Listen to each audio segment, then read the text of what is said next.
নমস্কার বন্ধুরা, @বঙ্গরানী চ্যানেলে তোমাদের সবাইকে স্বাগত। তো আমি আজকে চলে এসেছি আরেকটি নতুন রেসিপি নিয়ে, মোচার ঘন্ট। তো চলো দেখে নেওয়া যাক। এই যে আমি মোচাটা খুব ভালো করে ধুয়ে নিয়েছি। এখন মোচার খোলাটার থেকে ফুলগুলোকে বের করে নেব। মোচার খোলাটা ফেলে দিতে হবে, আর এই ফুলটা আমি বের করে নিলাম। এখন এই যে ফুলের এই অংশটা আর হচ্ছে এই কাঠির মতো যে শক্ত অংশটা, সেটা বের করে নেব। একটা বাইরে পর্দার মতো একটা অংশ আর এমন একটা কাঠির মতো একটা অংশ, এটাকে আমি বের করে নেব। এভাবে আমি সবগুলোকে বের করে নিয়েছি। দেখুন, আমি সবগুলোকে বের করে নিয়েছি। এখন এটাকে ছোট ছোট করে কেটে নেব, এমন কুচি কুচি করে কেটে নেব।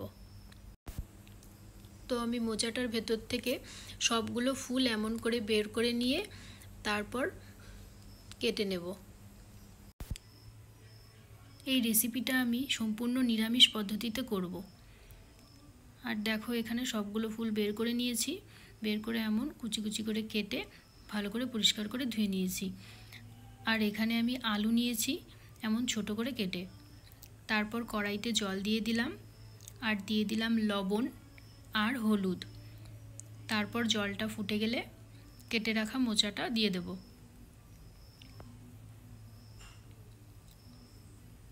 এখন মোচাটা ঢাকা দিয়ে দেব। 5-6 মিনিটের জন্য ঢাকা দিয়ে দিলাম। আর এখানে নিয়েছি জিরে বাটা, মৌরি বাটা, আদা বাটা, শুকনো লঙ্কা বাটা, গোটা জিরে, তেজপাতা। আর এখানে মোচাটা সেদ্ধ হয়ে গেছে। এখন জলটা খুব ভালো করে ঝরিয়ে নেব। জলটা খুব ভালো করে ঝরিয়ে নিয়েছি।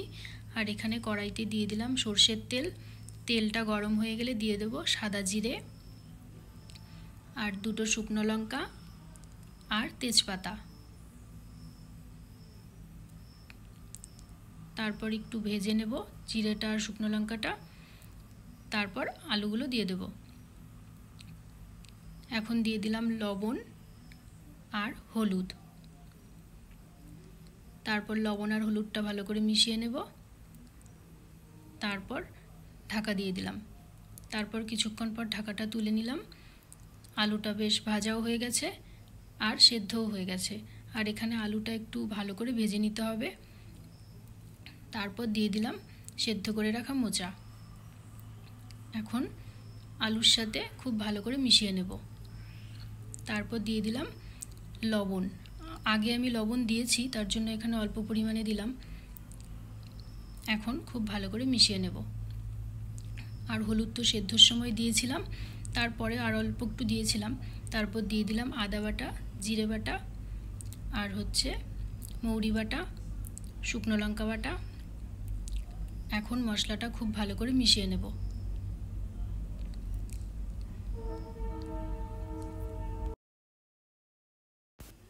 তারপর আমি এখানে দিয়ে দিলাম 3টে চেরা কাঁচা লঙ্কা।